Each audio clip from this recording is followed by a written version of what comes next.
Développement de tous ces titres.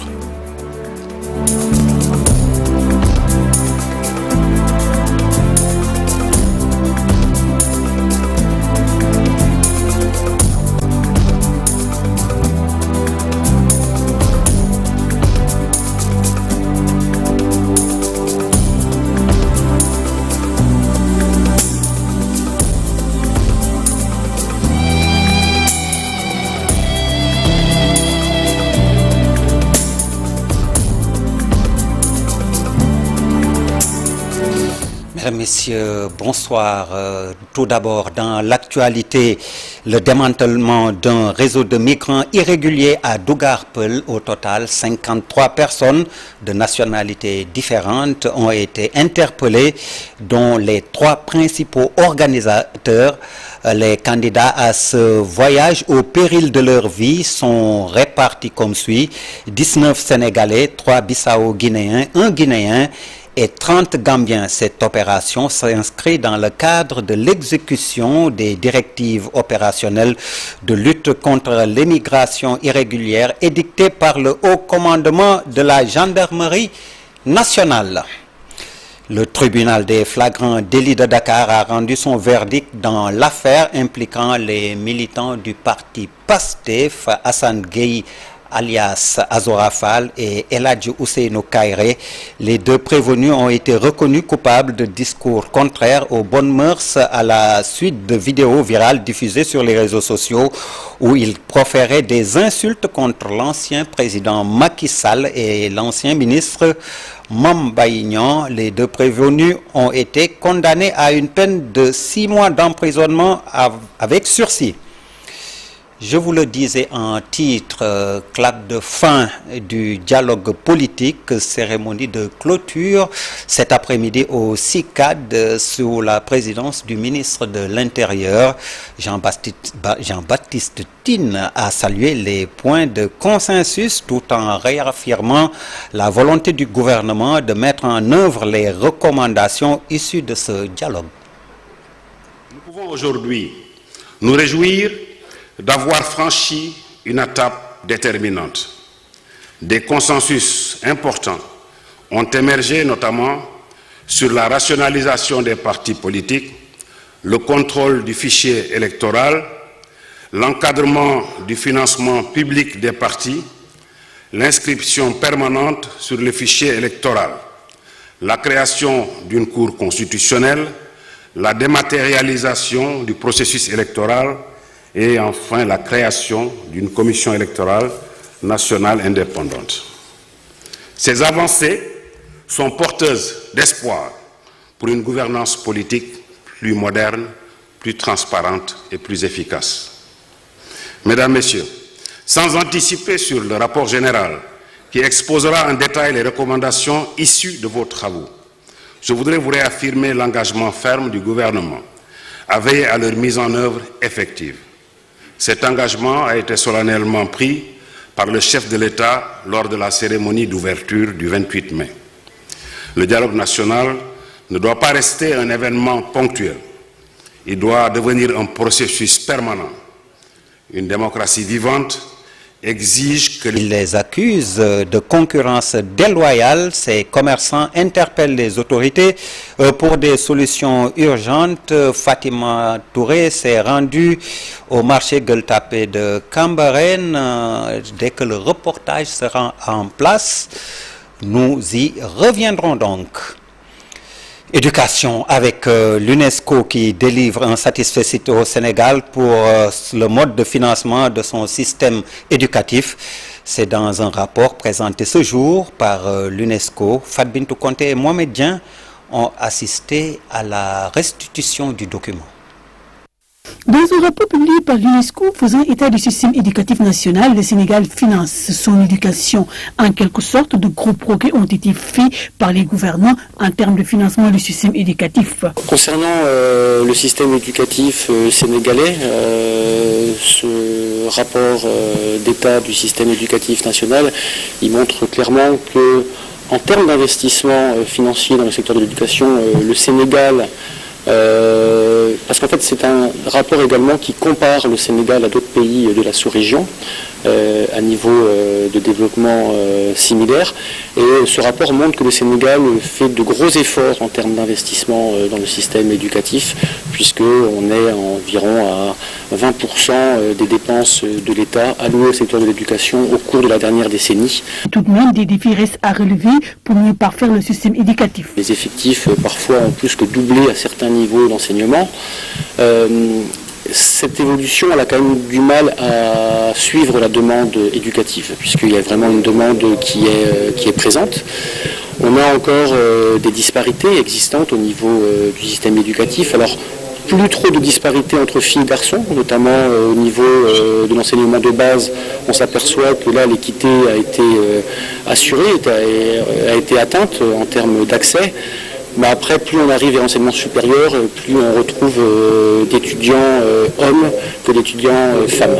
Par contre, on a des disparités persistantes en fonction de la zone géographique, notamment entre les populations rurales et les populations urbaines. Même si des réformes ont été engagées par l'État, 11 leviers au total sur lesquels le ministère de l'Éducation nationale doit s'appuyer pour rendre plus performant l'éducation au Sénégal. Nous sommes en train de travailler sur 11 leviers stratégiques pour apporter une réforme majeure au niveau donc du système, pour aller dans le sens de consolider certainement des acquis, mais surtout améliorer l'état de notre système éducatif. Vous avez vu les données qui sont ressorties montrent qu'il y a encore de grands défis qui sont là, qui sont persistants et sur lesquels il nous faut encore travailler pour améliorer la qualité du système.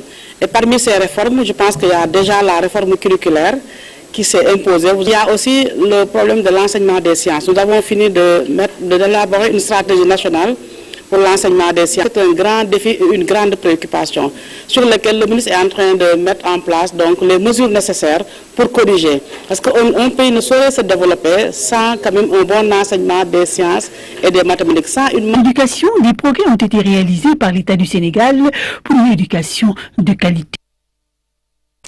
Fat Bintou Conté, merci. Parlons toujours d'éducation avec les handicapés visuels regroupés au sein de la Fédération sénégalaise d'association des personnes handicapées.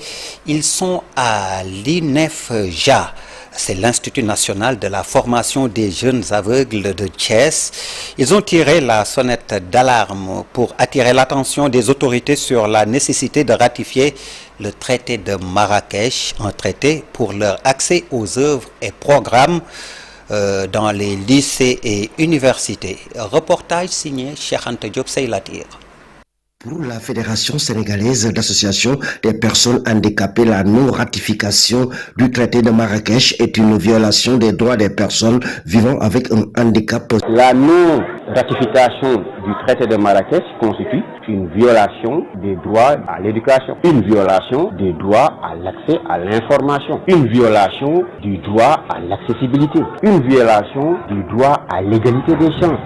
Vous allez dans une classe, les enfants non handicapés lisent toutes les œuvres au programme. En quoi les enfants handicapés n'auraient pas ce même droit? Et c'est ce qui se passe. Et si on n'a pas accès aux informations contenues dans ces livres, dites-moi comment est-ce qu'on peut espérer un jour être l'un des meilleurs en littérature, en sciences, etc. Au Sénégal, seul 1% des produits livresques est accessible aux handicapés visuels.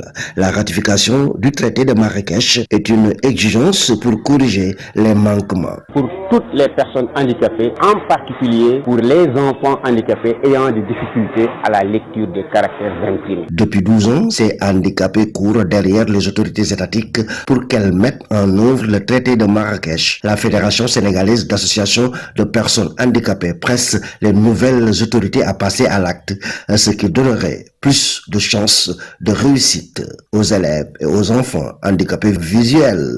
Restons avec les personnes vivant avec un handicap. Elles sont souvent victimes d'inégalités en matière de santé. Un dialogue sur l'équité en santé pour les personnes handicapées s'est tenu au Terrou-Bi. Suivons Serigne Mbaye, c'est le secrétaire général du ministère de la Santé. Les personnes handicapées connaissent déjà des difficultés d'intégration et d'inclusion dans leur vie de tous les jours. Au niveau de leur accès, au niveau des édifices, au niveau des structures, au niveau de leur comportement, en tout cas de leur vie en relation avec les usages, les habitudes, parce qu'on construit parfois sans penser aux handicapés. On pose des actes, on met des infrastructures, on développe des politiques qui parfois ignorent ces différences ou en tout cas ne prend pas suffisamment en charge les différences entre les personnes handicapées et les personnes qui ne vivent pas avec un handicap. C'est pourquoi il est extrêmement important aujourd'hui de mettre en place ce dialogue. C'est pourquoi nous attendons aujourd'hui qu'au-delà des déclarations, qu'au-delà des discours, qu'il y ait des décisions fortes qui émanent de l'ensemble des parties prenantes. À Bargny, la polémique enfle autour de la gestion foncière locale. Le président du parti altruiste du Sénégal, Ibrahima Gueye, dénonce l'attribution de 5000 mètres carrés à un proche du maire sans validation du conseil municipal, une pratique qu'il qualifie d'illégale, appelant l'État à diligenter une enquête. Il s'exprimait lors d'une cérémonie organisée par la coordination PASTEF de Bargny. On était dans un pays où les fonds publics n'étaient pas gérés de manière catholique. C'est vrai que l'argent circulait, mais c'est de l'argent qui est volé. Ça c'est clair, ça vraiment c'est les organismes de contrôle financier qui l'ont dit. C'est pas moi qui l'ai dit. Donc une chose reste avérée, c'est que les fonds publics n'étaient pas utilisés de manière catholique. L'argent volé circulait. C'est pourquoi les gens disent que dans ce pays il n'y a pas d'argent. Pourquoi? Parce que c'est l'argent qu'on vole qui circulait.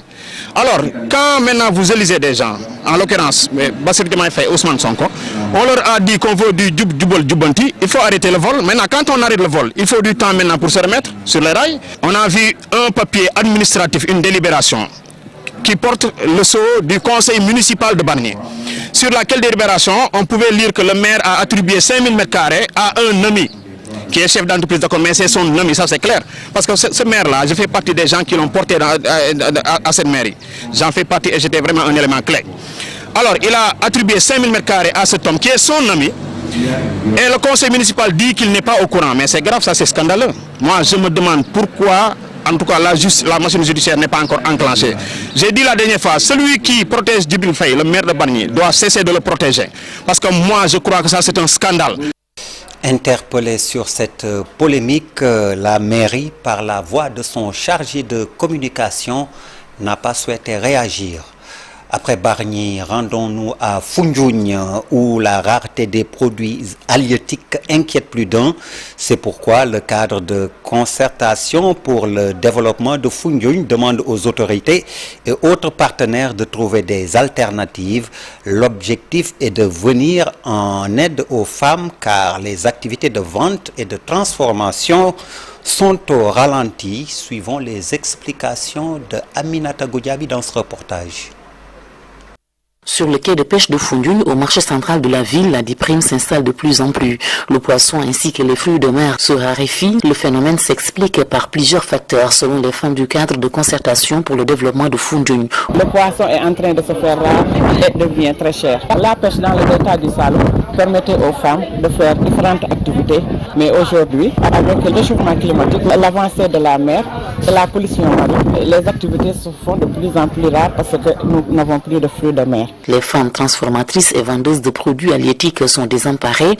La matière première est presque introuvable. Une situation qui favorise la pauvreté chez les femmes du delta du Saloum. Il y a une forte réduction des produits halieutiques. Les produits de coquillage ont presque disparu. On n'a plus de coquillage. Le yochos, pagne, tout ça commence à disparaître. Des solutions alternatives sont nécessaires. Ces femmes de Foundiougne plaident pour un accompagnement de l'État et des structures compétentes. Inviter le gouvernement du Sénégal et les exploitants pétroliers à venir en aide à ces femmes. Il y a la RSE qui existe. Les collectivités territoriales peuvent aider ces femmes.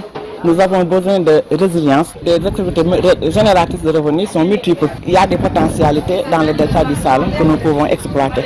Le poisson est en train de se faire rare, mais nous savons que nous pouvons élever des poissons autres que dans la mer. Maintenant, comme solution avec l'exploitation du pétrole, les solutions, c'est que peut-être on va faire des autres activités alternatives. Parce que nous tous, nous savons que l'exploitation du pétrole, néanmoins, il y a de l'argent, comme on le dit, mais aussi, ça doit être des discussions entre les acteurs et l'État. parce que nous tous nous savons que les ressources halieutiques et la pêche font une grande font part de l'économie du Sénégal. Les femmes du delta du Saloum sont déterminées à sortir de la pauvreté et de l'oisiveté. Une journée de réflexion et de sensibilisation s'est tenue pour trouver des mécanismes de promotion de l'entrepreneuriat des femmes dans cette ville de la région de Fatick. Aminata Goudiaby, la Banque centrale des États de l'Afrique de l'Ouest, BCEAO, a entamé la deuxième réunion annuelle de son comité de politique monétaire, CPM. Les travaux de cette session ont porté sur les facteurs de risque susceptibles d'influencer les perspectives d'inflation et de croissance à moyen terme au sein de l'Union monétaire ouest-africaine. Jean-Claude Cassibrou, gouverneur de la BCEAO, a dressé un état des lieux de la conjoncture économique mondiale marquée par la persistance d'incertitudes, notamment en raison d'une intensification des tensions géopolitiques et économiques. Cette situation a conduit le FMI à réviser à la baisse en avril 2025 les prévisions de croissance désormais estimées à 2,8% après 3,3% en 2024. Au niveau de l'Union, l'activité économique est restée dynamique avec une croissance du PIB de 7,1%. Un rythme annuel après 7,2 au trimestre précédent. Habib Faye signe le compte-rendu. À compter du 6 juin, le comité politique monétaire de la Banque centrale des États de l'Afrique de l'Ouest va décider de baisser de 25 points de base les taux directeurs. Désormais, ils vont passer de 3,5% à 3,25%, tandis que le taux d'intérêt sur le guichet de prêt marginal recule de 5,5% à 5,25%. De baisser de 25 points de base les taux directeurs de la Banque centrale à compter du 16 juin 2025. Ainsi, le principal taux directeur auquel la Banque centrale prête ses ressources aux banques passe de 3,5% à 3,25%. Le taux d'intérêt sur le guichet de prêt marginal de 5,50% à 5,25%. Le coefficient des réserves obligatoires applicable aux banques reste inchangé à 3%. Une décision qui ressort de l'analyse de l'évolution des prix, de l'activité économique, de la situation extérieure de l'UEMOA, ainsi que des risques à moyen terme. Qu'est-ce qui est derrière cette croissance? Essentiellement, pratiquement tous les secteurs d'activité sont bien orientés. Le secteur agricole, une bonne campagne qui est prévue, en cours. Le secteur secondaire, le secteur industriel, le secteur manufacturier, le secteur extractif, l'or, le pétrole.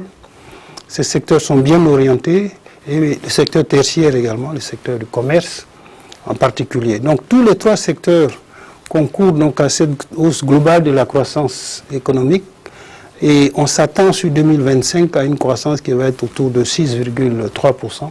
Le comité de politique monétaire de la BCEAO en réunion ce matin rappelle que les crédits à l'économie ont augmenté de 5,0% en glissement annuel en fin mars 2025 après une hausse de 4,5% en fin décembre 2024. Cette dynamique devrait se poursuivre pour atteindre une croissance de 8,3% d'ici la fin du mois de décembre 2025. Habib Faye, merci. À Ziguinchor, le ministre de la Formation professionnelle a lancé le Forum des opportunités de la Casamance. L'objectif est d'ouvrir les voies menant aux emplois des jeunes. Le forum a vu la participation de plusieurs centaines de jeunes venus des régions de Kolda et Sédhiou. Boubacar Diassi, Lamine Mandian.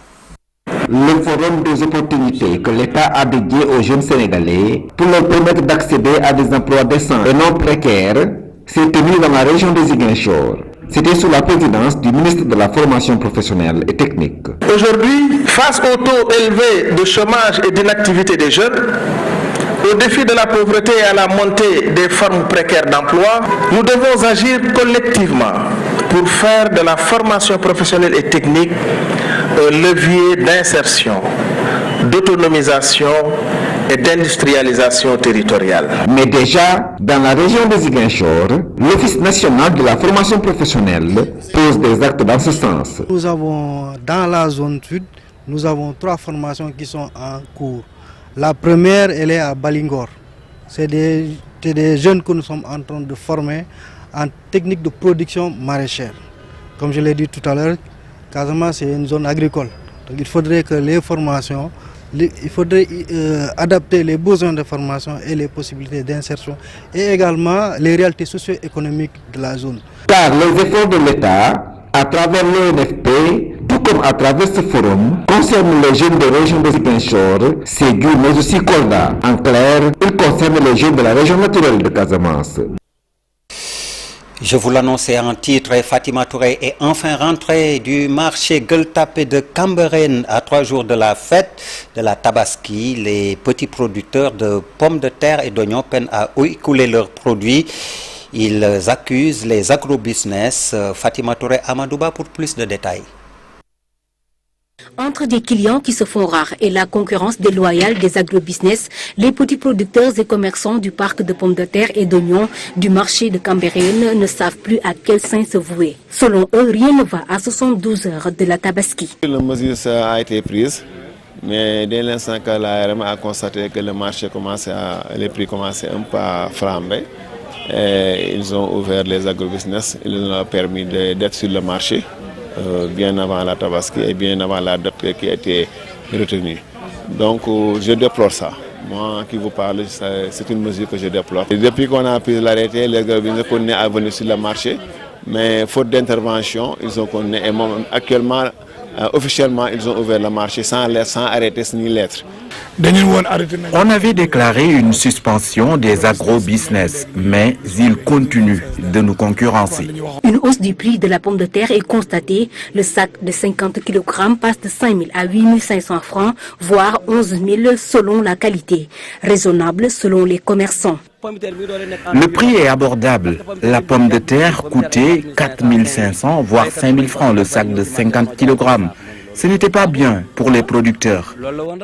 Il y a beaucoup de variétés et beaucoup de provenance suivant les zones de localité et le choix aussi des consommateurs. Donc sur ce choix-là, nous effectuons des prix un peu différents entre la fourchette pour l'oignon de 5 000 et 6 000 francs. Sur ce qui est la pomme de terre, on effectue des prix entre 9 000 et 11 000 francs. Il lance un cri du cœur aux autorités pour qu'elles règlent le problème avec les agrobusiness. La politique, quand on la lance, il faut avoir le courage d'assumer. Oui, on nous appelle à une autosuffisance en alimentation. Donc une autosuffisance en alimentation s'accompagne avec beaucoup de choses. Ouais. Il faut doter les producteurs d'infrastructures de stockage, leur permettre d'explorer les marchés extérieurs, la transformation, il y a tout pour être insuffisant en alimentation. Dans le Gandiol, ceux qui misaient sur la pomme de terre pour honorer leur charge familiale sont dans d'énormes difficultés puisque le business ne marche pas. Un an jour pour jour après sa prise de fonction à la tête de la DER/FJ, Dr Aïden Mbodj a présenté ce mardi le bilan de sa première année marquée par des résultats jugés transformateurs en faveur de l'entrepreneuriat jeune et féminin.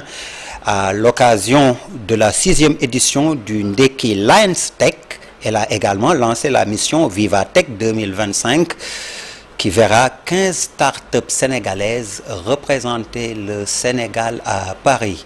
Le reportage est signé Biram Dour et Bachi Ning.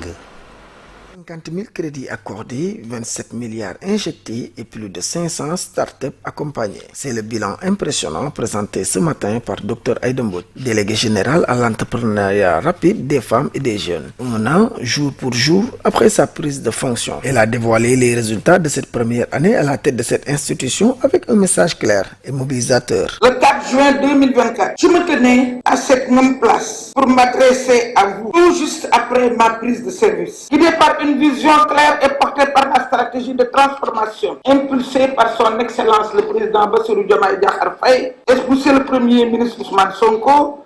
Nous avons accompagné les jeunes et les femmes entrepreneurs partout au Sénégal et dans la diaspora. Résultat, 48 802 crédits au profit de 34 482 bénéficiaires pour un montant total de 27 milliards 16 millions. Nous avons fait renaître l'espoir et posé des actes forts, notamment avec le lancement du pavé de un programme structurant doté de 107 milliards 200 millions pour faire passer l'entrepreneuriat au Sénégal à l'échelle et le programme de 3000 fermes connectées pour une agriculture intelligente, productive et inclusive. En ce qui concerne particulièrement les startups, plus de 500 startups tech accompagnés grâce à des financements adaptés, des formations ciblées, un accompagnement de proximité. Dans la foulée, elle a lancé également la mission Vivatech 2025. 15 startups sénégalais sont attendus à Paris, au plus grand salon mondial dédié à l'innovation. Objectif, montrer le meilleur de la technologie sénégalaise, attirer des partenaires et gagner en visibilité internationale. Et c'est dans cette même logique que j'ai l'honneur de lancer officiellement aujourd'hui la mission Vivatech 2025, qui verra la participation de 15 startups sénégalaises, parmi les plus prometteuses, représenter notre pays à Paris. Notre présence à Vivatech n'est pas une simple vitrine, c'est une affirmation stratégique. Nous allons à Paris pour présenter le meilleur de l'innovation sénégalaise, nouer des partenariats structurants et accélérer l'internationalisation de nos champions technologiques. Mais au-delà des projets, ce que nous bâtissons, c'est un mouvement porté par l'audace de nos startups, la résilience de nos entrepreneurs, la solidarité de nos écosystèmes et la foi inébranlable dans notre jeunesse. Pour la DRFJ, cette mission Vivatech s'inscrit dans une stratégie d'ensemble. Soutenir l'innovation locale, connecter les talents sénégalais aux grands écosystèmes mondiaux et faire du Sénégal un acteur de référence sur la scène tech africaine et internationale. La page des sports à présent avec du football. La Fédération sénégalaise de foot annonce officiellement le forfait de Pape Matar Sarr pour les 2 matchs face à l'Irlande et l'Angleterre. Le staff médical a détecté des douleurs et œdème au niveau des muscles fessiers gauche et une autre lésion musculaire. Cheikh Niass de Hellas Vérone a été convoqué en renfort par Pape Thiaw pour remplacer Pape Matar Sarr. Et puis sélectionné pour la première fois en équipe nationale du Sénégal, le milieu de terrain Mamadou Lamine Camara est satisfait de l'accueil dans la tanière et son intégration également. Le récent vainqueur de la Coupe CAF ne manque pas d'afficher sa confiance, suivons-le. Ici, j'ai trouvé des grands frères, des cadres qui nous aident à augmenter le niveau. Donc on nous a bien accueillis ici, on est bien et on est venu ici aussi pour apprendre. La concurrence, ça existe partout dans le foot. Partout il y a la concurrence, donc je viens ici pour apprendre de mes aînés. Donc voilà, je vais essayer aussi d'apporter le minimum que j'ai pour essayer de rester, Inch'Allah. Ça a toujours été pareil, comme les petites catégories, c'est de venir essayer d'apprendre le maximum. Parlons de cyclisme à présent avec à Thiès, la capitale du rail, qui a accueilli une grande compétition organisée par Oscar Vélo Club de Thiès. Malgré l'autorisation des officiels, des tensions sont survenues entre la Ligue régionale de Thiès et Oscar Vélo Club. Mapenda Wade, commissaire principal du cyclisme, dénonce et déplore le faible niveau technique des encadreurs. Il s'est exprimé au micro de Cheikh Anta Diop et Seyla Tir. Préciser que Oscar Vélo Club de Thiès, comme toute entité de cyclisme, a le droit d'organiser une course. Alors ils ont mis en place cette course-là avec énormément de moyens, ce qui ne s'est jamais fait depuis des années au Sénégal. Ils ont mis en place pour que tout ça marche. On a vu, il paraît que pendant la course, côté sécurité, avec toutes les motos qu'on avait pour jalonner, ça s'est très bien passé.